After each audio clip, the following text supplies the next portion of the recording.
Hi guys, അപ്പോൾ എല്ലാവർക്കും നമ്മുടെ പുതിയ വീഡിയോയിലേക്ക് സ്വാഗതം. ഇത് കണ്ടില്ല, അത് കാറൊന്നുമില്ല, ഒരു പുതിയ സെറ്റപ്പാണ്.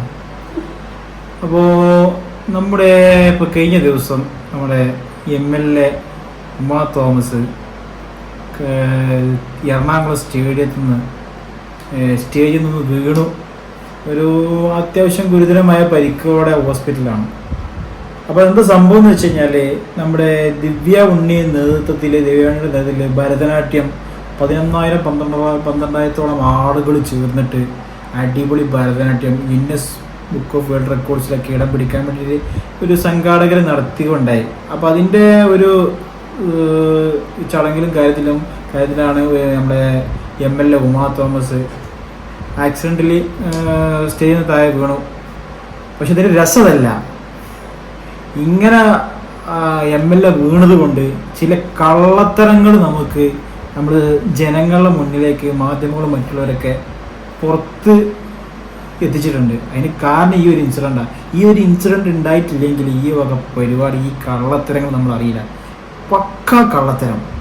എന്താണ് ന്യൂസ് നമുക്കൊന്ന് കണ്ടിട്ട് വരാം, ബാക്കി അവിടെ. ഇനി നമുക്ക് ഈ മെഗാ ഭരതനാട്യ ഷോയുടെ കള്ളക്കണക്ക് ഞാൻ പ്രേക്ഷകരുടെ മുന്നിൽ കാണിക്കാം. ഇന്നലെ 12,000-ഓളം നർത്തകികളെ അണിനിരത്തി വേൾഡ് റെക്കോർഡിൽ ഇടം പിടിക്കാൻ വേണ്ടിയാണ് ഈ പരിപാടി എന്നാണല്ലോ അതിന്റെ സംഘാടകർ അറിയിച്ചത്. എന്നാൽ സംഭവിച്ച കണക്ക് ഇങ്ങനെയാണ്. ഈ 12,000-ഓളം കലാകാരികളും ഉടുക്കാൻ വേണ്ടിയുള്ള സാരി കല്യാണിൽ നിന്ന് സംഘാടകർ വാങ്ങുന്നത് എത്ര രൂപയ്ക്കാണെന്ന് ശ്രദ്ധിക്കൂ. 390 രൂപയ്ക്ക്. ഒരു സാരിയുടെ വില 390 രൂപയാണ് കല്യാൺ സിൽക്സ് ഈടാക്കിയത്. എത്ര പേരാണ് പങ്കെടുത്തത്? 12,000 പേരെന്ന് കണക്കുകൂട്ടി 11,500 പേരാണ് ഇന്നലെ ഈ സാരി ഉടുത്ത് ഈ നൃത്ത പരിപാടിക്ക് എത്തിയത്. സംഘാടകർ ഈടാക്കിയത് എത്ര രൂപയാണെന്ന് ശ്രദ്ധിക്കൂ. 390 രൂപ കല്യാൺ സിൽക്സിൽ നിന്ന് വാങ്ങി 1,200 രൂപയ്ക്കാണ് ഇത് അവിടെ നൃത്ത അഭ്യാസത്തിനെത്തിയ കലാകാരികൾക്ക് മറിച്ചു കൊടുത്തത്. അപ്പോൾ ഒരു സാരിക്ക് സംഘാടകരുടെ ലാഭം എത്രയാണെന്ന് നോക്കൂ. 1,200 മൈനസ് 390 1,210. കള്ള ബടുവന്മാരെ, ഒരു മഴയൊക്കെ വേണ്ടോ? ലാഭം എടുത്തില്ല എന്ന് പറഞ്ഞില്ല. നിങ്ങൾ പരിപാടി സംഘടിപ്പിക്കുകയാണ്, കണ്ടക്ട് ചെയ്യാൻ അതിൻ്റെതായിട്ടുള്ള ചിലവുകളും കാര്യങ്ങളൊക്കെ ഉണ്ടാവും. ഓക്കെ, ഒരു മയം വേണ്ട, ഒരു മാന്യത വേണ്ടേ? ഇപ്പം നമ്മളെ ഒരു ലൂസിഫറിൽ ബൈജു പറഞ്ഞ മാതിരി ഒരു മഴയൊക്കെ വേണ്ടേ? ഒരു സാരി ഒന്നിന് സംഘാടകർക്ക് കിട്ടുന്ന കൊള്ള ലാഭമാണ്. ഇനി മൊത്തം നമുക്കൊന്ന് കണക്കെടുക്കാം. എങ്ങനെയാണ് ഇതൊരു കൊള്ള നൃത്തമാകുന്നത്? പങ്കെടുത്തവരുടെ എണ്ണം 11,600. അങ്ങനെയാണെങ്കിൽ ഒരു സാരിക്ക് സംഘാടകർ കിട്ടിയ ലാഭം 1,210. 11,600 ഗുണം 1,210 = ആകെ ലാഭം 1,40,36,000 രൂപ. സാരിയുടെ മാത്രം ലാഭമാണ് കേട്ടോ. കല്യാൺ സിൽക്സ് 390 രൂപയ്ക്ക് കൊടുത്ത സാരി 1,200 രൂപയ്ക്ക് മറിച്ചു കൊടുത്ത് കൊള്ള ലാഭത്തിലൂടെ നേടിയത് 1,40,36,000 രൂപ. 1,40,00,000 ഒരു സാരി തിരിച്ചു മറിച്ചു കൊടുത്തതിന് കിട്ടിയ ലാഭം. എന്തുവാടെ ഇതൊക്കെ? കോടിക്കൊന്നും തീരെ വിലയില്ല. സംഭവം മഹാഭരതനാട്യമാണോ മഹാകൊള്ളനൃത്തമാണോ എന്ന് പ്രേക്ഷകർ ആലോചിക്കും. ഇനി കൊള്ളനൃത്തത്തിൽ ഈ രക്ഷിതാവ് പറഞ്ഞതനുസരിച്ച് പങ്കെടുത്തവർ 11,599 എന്നേ നമ്മൾ കണക്ക് കൂട്ടുന്നുള്ളൂ. കാരണം ഈ പരിപാടിയിൽ പങ്കെടുക്കാനുള്ള രജിസ്ട്രേഷൻ ഫീസ് എന്തായാലും ദിവ്യ ഉണ്ണിയിൽ നിന്ന് വാങ്ങാൻ സാധ്യതയില്ല. അപ്പൊ ദിവ്യ ഉണ്ണിയുടെ രജിസ്ട്രേഷൻ ഫീസ് കിട്ടിയിട്ടില്ല എന്ന് മാറ്റി നിർത്തിയാൽ ബാക്കി അവശേഷിക്കുന്നത് 11,599 പേരാണ്.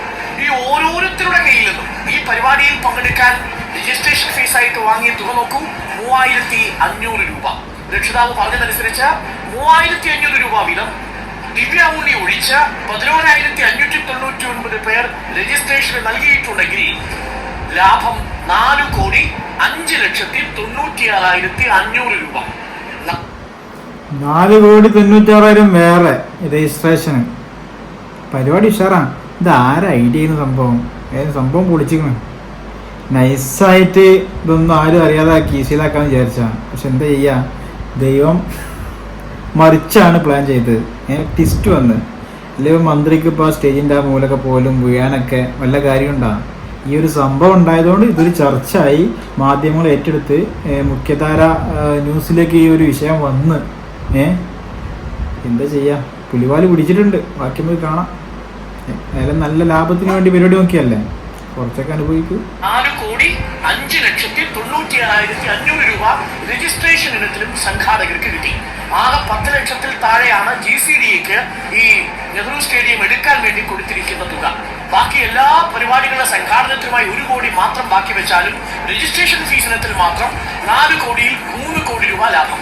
ഇത് കൂടാതെയാണ് ഉടുത്ത സാരിയുടെ പേരിലുള്ള അടിച്ചുമാറ്റൽ 1 കോടിയിലധികം രൂപ, 1 കോടി 40 ലക്ഷം രൂപ. കൊളനൃത്തത്തിൽ മൊത്തം സാരിയിലെ ലാഭം നോക്കൂ, 1,40,36,000. രജിസ്ട്രേഷൻ ഫീസ് വഴി കിട്ടിയ ലാഭം 4,05,97,500. അങ്ങനെ മൊത്തം കൊള്ള ലാഭം 5,46,32,500 രൂപയാണ്. ഇത് കൂടാതെയാണ് ബുക്ക് മൈ ഷോ വഴിയൊക്കെ ഇതിന്റെ ടിക്കറ്റുകൾ വെച്ചിരുന്നു എന്നാണ് അറിയുന്നത്. അതിന്റെ ഭാഗമായി കിട്ടിയ 2-2.5 കോടി കൂടി കണക്കിലെടുത്താൽ ഒരു 7-8 കോടി രൂപ ചുരുങ്ങിയത് ഈ വലിയ ഇവന്റിലൂടെ സംഘാടകർക്ക് കിട്ടി. 8 കോടി, ആയിരങ്ങളല്ല, ലക്ഷങ്ങളല്ല, കോടികളാണ്. ഇമ്മാര് സൂപ്പർ ലാഭം കിട്ടിയിട്ടും ഊളകളെ ഒരു നല്ലൊരു സ്റ്റേജ് കെട്ടാൻ പറ്റില്ലെടുത്ത് എനിക്കൊന്നും. മൊത്തം നമ്മുടെ രാഷ്ട്രീയക്കാരുമായി തന്നെ മൊത്തം എടുത്താണ്ട് വീങ്ങലാണോ? കുറച്ചെടുത്തിട്ട് നാടിനൊരു വികസനം നടത്തിയിരുന്നെങ്കിൽ ഈ നാട്ടിലെ റോഡുകളും മറ്റുള്ള കാര്യങ്ങളൊന്നും ഇങ്ങനെ ഉണ്ടാവില്ല. അതേപോലെ തന്നെ കിട്ടണ ലാഭം മൊത്തം കീശിലാക്കിയിട്ട് ഊളകളെ കുറച്ചൊരു ക്യാഷ് ആ സ്റ്റേജിന് ഉപയോഗിച്ചിരുന്നെങ്കിൽ മന്ത്രി വീഴായിരുന്നോ? പൊട്ടന്മാരെ, ഇത് ചർച്ച പോയിരുന്നോ? അനുഭവിക്കണം, മനസ്സിലായില്ലേ? വാളെടുത്തവൻ വാളാല് ഒറ്റക്കങ്ങ് മുണങ്ങാന്ന് കരുതില്ലേ? ആവശ്യമായ അടിസ്ഥാന സൗകര്യങ്ങൾ ഈ സംഘാടകർ ഒരുക്കിയിരുന്നില്ല എന്നതാണ് ഉമാ തോമസ് MLA വീഴ്ചയ്ക്ക് കാരണമായി നമ്മൾ മനസ്സിലാക്കുന്നത്.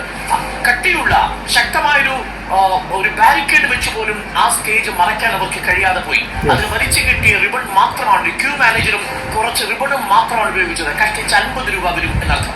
അതായത് 5,46,32,500 രൂപ രജിസ്ട്രേഷൻ ഇനത്തിലും സാരിയുടെ ലാഭത്തിലുമായി സംഘാടകർക്ക് കിട്ടിയപ്പോൾ കഷ്ടിച്ച് 100 രൂപയിൽ താഴെയുള്ള ക്യൂ മാനേജരും ഒരു റബ്ബറും വെച്ചാണ് ആ സ്റ്റേജ് അവർ സുരക്ഷയൊരുക്കിയിരുന്നത് എന്നതാണ് വ്യക്തമാകുന്നത്.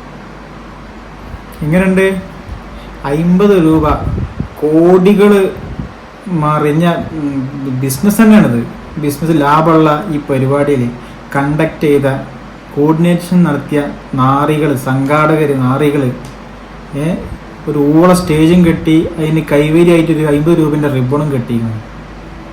ഊളകളെ പാവങ്ങളെമ്മാരി വഴി പറ്റിക്കാൻ പാടണ്ട. കല്യാൺ ജ്വല്ലേഴ്സിൽ നിന്ന് 350 ഉറുപ്പ്യക്ക് സാരി കിട്ടിയിട്ടത് ഇവിടെ പോട്ടിടൊന്ന ഇരട്ടി വിറ്റോളി, ഇരട്ടി പോലും വിൽക്കാൻ അർഹതയില്ല. 700 രൂപക്ക് വിറ്റോ? അതുമല്ല, ഇത് എത്ര ഇരട്ടിയാടാ ഊളകളെ നിങ്ങൾ അവരൊക്കെ ഈടാക്കിയത്. ഇതിനെതിരെ ഈ ഒരു ഭയങ്കര തെറ്റായ കാര്യങ്ങളാണ്, പബ്ലിസിറ്റി എന്തൊക്കെ തെറ്റായ കാര്യങ്ങൾ വിളിച്ചു പറയുന്നതൊക്കെ പറഞ്ഞിട്ട് ഇവരെ സംഘാടകരിൽ ഒരാൾ വന്നിട്ടുണ്ട്. അതിൻ്റെ ഒരു വീഡിയോ നമുക്ക് കാണാം.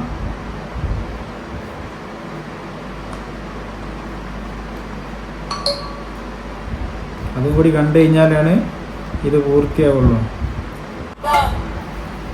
ഉമാ തോമസിന് പരിക്കേറ്റ വിഷയത്തിലെ പരിപാടിയുടെ പ്രൊപ്പറേറ്റർ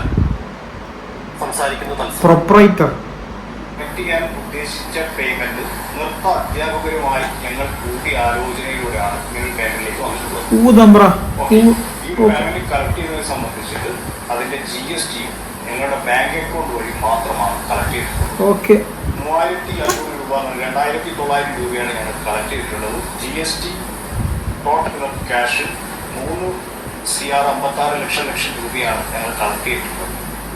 അതിൽ ഞങ്ങളുടെ ഇവന്റ് എക്സ്പെൻസ് ടോട്ടൽ ബ്രാൻഡിങ് മുതൽ ഇതിനെ കൊണ്ടുവന്ന് അപ്പ് ചെയ്ത് ഓരോ പ്രൊജക്റ്റും ലിസ്റ്റ് ചെയ്ത് എത്തിക്കുന്നത് വരെ, എത്തി നിൽക്കുന്ന സ്റ്റേജ് വരെ ഞങ്ങൾക്ക് ഏകദേശം 3,10 ലക്ഷം രൂപയുടെ അടുത്താണ് ഞങ്ങളുടെ കോസ്റ്റ് വന്നിട്ടുള്ളത്.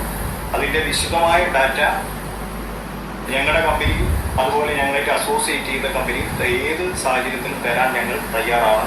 ഉന്നത ഏത് പോലീസ് ഡിപ്പാർട്ട്മെന്റിന് മുന്നിലും ഇത് ഹാജരാക്കാൻ ഞങ്ങൾ തയ്യാറാണ്. പിള്ളച്ച ഇമ്മാതിരി കുറ്റ ഇങ്ങനെ ഞങ്ങൾ നിങ്ങളെ ഉപയോഗിച്ച് ചാത്തി കഴിഞ്ഞാൽ തീർച്ചയായിട്ടും എൻ്റെ അഭിപ്രായത്തിൽ പോലീസുകാർ പറഞ്ഞിട്ടില്ലെങ്കിലും എന്താണ് അന്വേഷകർ ചോദിച്ചിട്ടില്ലേ നിങ്ങൾ സമൂഹത്തിന് മുന്നിൽ വലിച്ചെറിയണമെന്ന്, നിങ്ങൾ നിരപരാധിത്വം തെളിയിക്കണ്ടേ, നമ്മൾ ഇത്ര ലാഭമൊന്നും എടുത്തിട്ട് എന്ന് പറഞ്ഞോ. മറ്റേ മീശാവിൽ പറഞ്ഞ മാതിരി കേസ് കൊടുക്കണം പിള്ളേച്ചാ.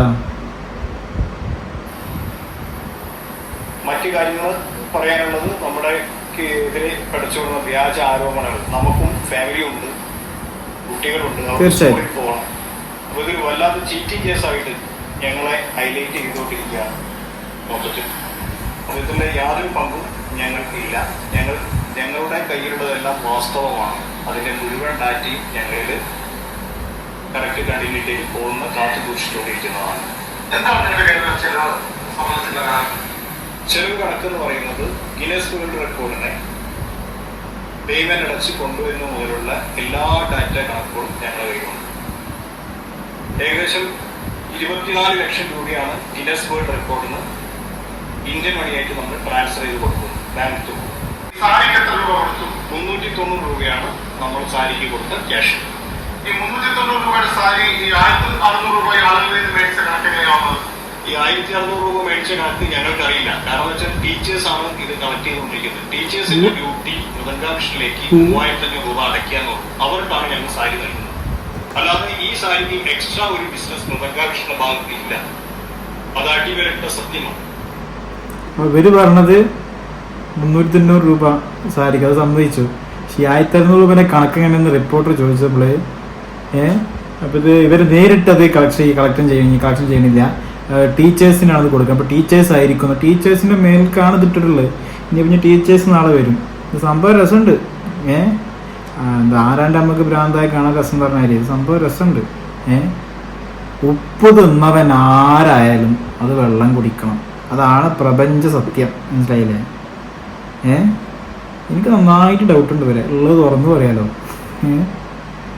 ഇതെന്താ പറയുക, അത്യാർത്ഥി സംഭവിക്കുന്നതാണ്. ഒരു മനുഷ്യന് എന്താ പറയുക, മനുഷ്യൻ്റെ ഒരു ക്യാരക്ടർ അനുസരിച്ച് മനുഷ്യന് എന്തായാലും എന്ത് കിട്ടിക്കഴിഞ്ഞാലും ഒരു തൃപ്തിയാവില്ല, അവനക്ക് ആഗ്രഹങ്ങളുണ്ടാവും. ഇതിപ്പോൾ ആഗ്രഹം എന്ന് പറയാൻ പറ്റില്ല. ഈ ഒരു സംഭവത്തെ ആഗ്രഹം എന്നല്ല, ഇതാര് ചെയ്തു കഴിഞ്ഞാലും അത്യാഗ്രഹം. മനസ്സിലായില്ലേ? അമിതമായി ലാഭം എടുക്കുമ്പോൾ ഇത് ഭയങ്കര ചൂഷണമല്ലേ?